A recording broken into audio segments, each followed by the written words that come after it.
Smart super Sundar Nemani వీక్షకులకు స్వాగతం. ఈరోజు మీకు చెప్పాలనుకున్న అంశం జన్మాష్టమి మొదలుకొని ఈ తర్వాత ఉన్న 3 రోజుల్లోనూ 3 ప్రమాదాలు జరిగాయి. ఈ 3 కూడా కరెంటుకు సంబంధించి విద్యుత్తుకు సంబంధించినటువంటి ప్రమాదాలు 3 కూడా అనుకోని దుర్ఘటనలు 3 కూడా. జన్మాష్టమి వేడుకల్లో 5 మరణించగా ఇంకా కొద్దిమంది హాస్పిటల్లో ఇంకొక 3 చికిత్స పొందుతున్నారు. వాళ్ళది జన్మాష్టమి వేడుకలు పూర్తయిపోయాయి. ఇక రథాన్ని తీసుకొచ్చి లోపల పెట్టేసేటువంటి అర్ధరాత్రి టైం దగ్గరగా అవుతోంది. కానీ అనుకోకుండా ఆ పై లైన్స్కి తగిలి ఒక్కసారి ఆ రథానికి విద్యుత్ షాక్ తగలడం, వెంటనే అక్కడే 5 చనిపోవడం, కొంతమంది గాయపడడం జరిగింది. అలాగే మిగిలిన 2 కూడా వినాయక చవితి సందర్భంగా జరిగినటువంటివి. ఒకటి వినాయక విగ్రహాన్ని తీసుకువెడుతూ ఉండగా అది కూడా పైన ఉన్నటువంటి లైన్స్కి తగిలి వీళ్ళకి విద్యుదాఘాతం తగిలి 2 యువకులు మరణించారు. ఒకరు ఇవి వరుసగా జరిగినటువంటి ఘటనలే. ఒకరు ఈ వినాయక చవితికి సంబంధించి టెంట్ అది వేసుకుంటూ ఒక వ్యక్తి మరణించారు. అందరూ కూడా 35-37 లోపు వ్యక్తులే వీళ్ళంతా. ఇంకా చాలా మంచి భవిష్యత్తు ఉన్నటువంటి వాళ్ళు. కానీ ఈ ప్రమాదాలు వాళ్ళ కుటుంబాన్ని ఎంతో బాధించాయి. ఏదో 5 లక్షల పరిహారం ఇవ్వడం ఆ కుటుంబానికి, ఆ 5 లక్షలు పెద్దగా ఏం చేయలేకపోవచ్చు. కానీ ఒక వ్యక్తి, ఆ కుటుంబంలో మరణించిన వ్యక్తి, అది తీరని లోటు. అసలు ఎందుకు ఇలా జరుగుతున్నాయి? పూర్వకాలంలో అంటే ఇప్పుడు కాకుండా 80s 70sలో ఊళ్ళల్లో రథాలవి ఊరేగింపుగా వెళ్ళేవి. అవన్నీ బాగా చెక్కతో తయారు చేసేటువంటి రథాలు ఎక్కువగా ఉంటాయి.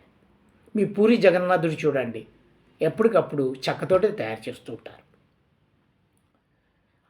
ఇప్పుడు మనకి ఈ టెక్నాలజీ వచ్చేసి అంటే ఈజీగా మనకి తయారైపోతుంది, ప్లస్ లైఫ్ లాంగ్ ఉంటుంది అని ఆలోచిస్తున్నామే. కానీ దానివల్ల జరిగే పరిణామాలు ఈ రకంగా ఉంటాయి అనే విషయాన్ని కూడా గమనించాలి. తర్వాత చాలా జాగ్రత్తలు తీసుకోవాలి.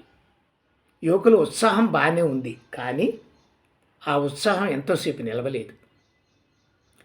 అంతేకాకుండా అసలు మన హైదరాబాద్ నగరంలో ఈ విద్యుత్ కేబుళ్ళ వ్యవస్థ లేదా నెట్కి సంబంధించిన అనేక రకాలైనటువంటి నెట్లకు సంబంధించిన కేబుల్ వ్యవస్థ చాలా అస్తవ్యస్తంగా ఉంది.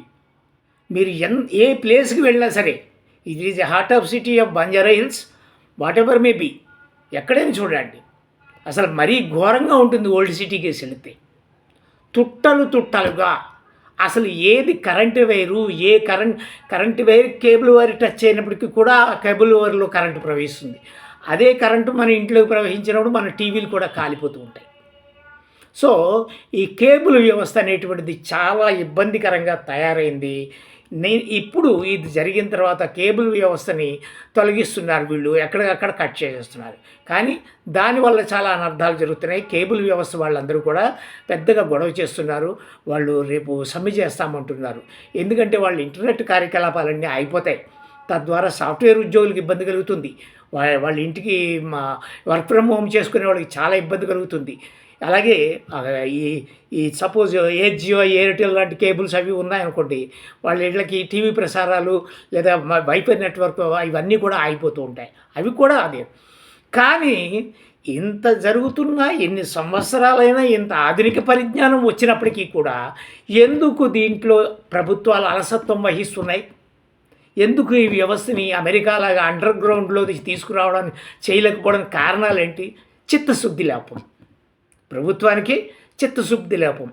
ఎంతసేపు మనం ఎలక్ట్ అవ్వాలి అని సంక్షేమ పథకాలు అని అప్పుసొప్పులు చేసి పప్పు బెల్లాల్లా పంచిపెట్టి ఇలా అసలైన విషయాలు ప్రజలకి చాలా చక్కగా హాయిగా అమెరికాలో అసలు మీకు ఎక్కడ పైన వెళుతుండేటువంటి కరెంటు వైరు కానీ ఏ వైరు కానీ ఇంక్లూడింగ్ వేరే వైర్స్ నెట్ వైర్స్ కానీ అన్నీ అండర్ గ్రౌండ్లోంచే రావాలి.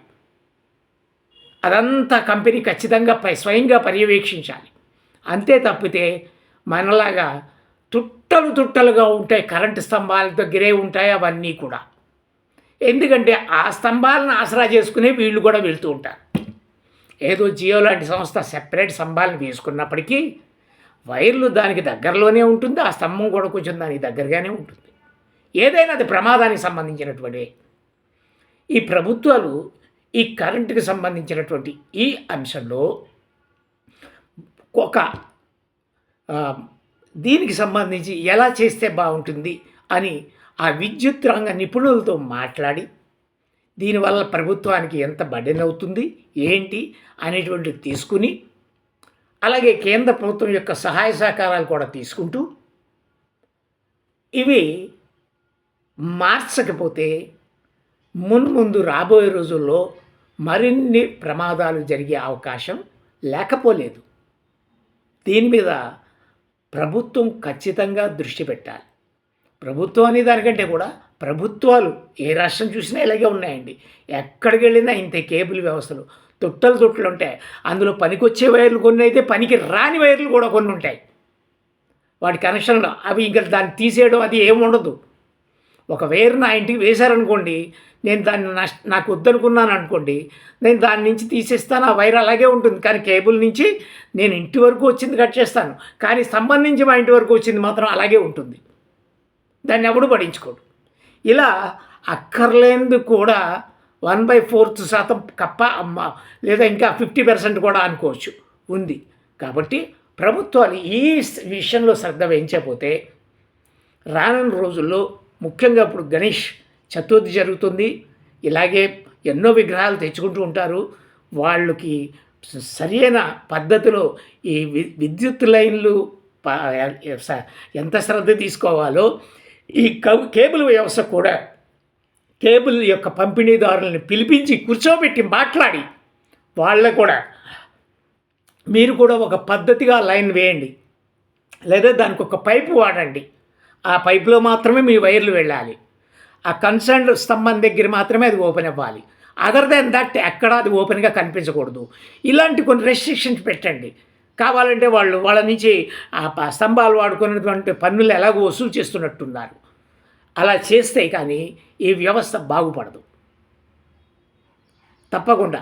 అలాగే ఎవరైతే ఈ ఉత్సవాలు అవి నడుపుతున్నటువంటి నిర్వాహకులు ఖచ్చితంగా ఆ విగ్రహాన్ని తీసుకెడుతున్న సందర్భంలో ఖచ్చితంగా కొంతమంది వ్యక్తులు ఇలాంటి పరిస్థితులు ఎక్కడైనా వస్తున్నాయా అన్నది ముందుగా చూసుకుంటూ ఆ రథాన్ని దాటించగలిగే పరిస్థితులు తీసుకోవాలి. పూర్వకాలం మా ఊళ్ళల్లో ఇంటి నుంచి వెళ్ళేటువంటి వైర్లు రథానికి అడ్డొచ్చినప్పుడు ఒక వై ఆకారంలో ఉండే కర్ర పట్టుకుని ఆ కర్రతో ఆ వైర్ని ఎత్తితే ఆ రథాన్ని లాగేవారు. అలా ఎక్కడ కూడా దానికి ప్రమాదం జరగకుండా ఆ ఇంటికి వెళ్ళేటువంటి కరెంటు ఆగిపోకుండా ప్రమాదం. ఇలా కొన్ని శ్రద్ధలు కూడా ఏదైతే ఈ ఉత్సవాల కమిటీలు అవి ఉన్నాయో వాళ్ళు కూడా తీసుకోవాలి తప్పకుండా. అప్పుడే ఈ సమస్యకు పరిష్కారం లభిస్తుంది. ఇదే ఈరోజు నేను మాట్లాడాలనుకున్న అంశం.